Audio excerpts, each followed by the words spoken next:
महाराष्ट्रात मान्सून पुन्हा सक्रिय होतोय। कोकणात 48 तासात पाऊस धरायत। कोकणात काही ठिकाणी दमदार पाऊस कोसळेल असा एक अंदाज आहे।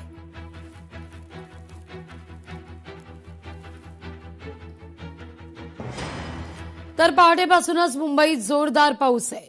मुंबई आणि उपनगरांमध्ये पावसाचा जोर वाढतोय। मुंबई आणि ठाण्याकरता येलो अलर्ट जारी आहे। पावसाचा सोसाट्याचा वारा वाहण्याची शक्यता वर्तवली जाते।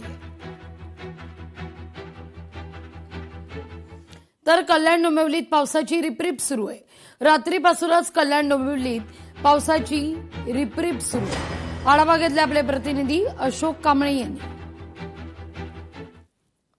अनेक दिवसाच्या विश्रांतीनंतर कालपासून परत पावसाने जोर धरला आहे। काल देखील दिवसा पाऊस पडला आहे, मात्र सखल भागामध्ये पाणी साचलं नव्हतं, तेवढा पाऊस पडला नव्हता। मात्र मध्यरात्रीपासून पावसाने परत जोर धरला आहे। रिपरिप पावसाची सुरू होती आणि त्यामुळं कल्याण डोंबिवली महानगरपालिकेच्या काही सकल भागामध्ये पाणी साचलं होतं। जसं झालं चक्की नाका परिसर असेल, नांदिवली परिसर असेल, आडिवली डोकली परिसर असेल, छत्रपती शिवाजी महाराज चौक असेल, डॉक्टर बाबासाहेब आंबेडकर रोड असेल, या परिसरामध्ये बऱ्यापैकी पाणी साचलं होतं।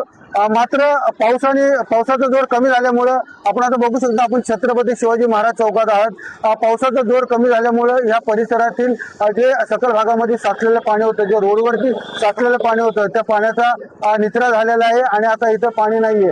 मात्र हा जर पाऊस आता पुन्हा पावसाने जर जोर धरला, पाऊस सुरुवात झाली, पावसाने जर जोर धरला तर सकल भागामध्ये पाणी साचेल याची शक्यता नाकारता येत नाही।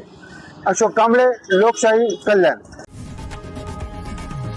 लोकशाही मराठी ऐका, पहा, जागरूक रहा।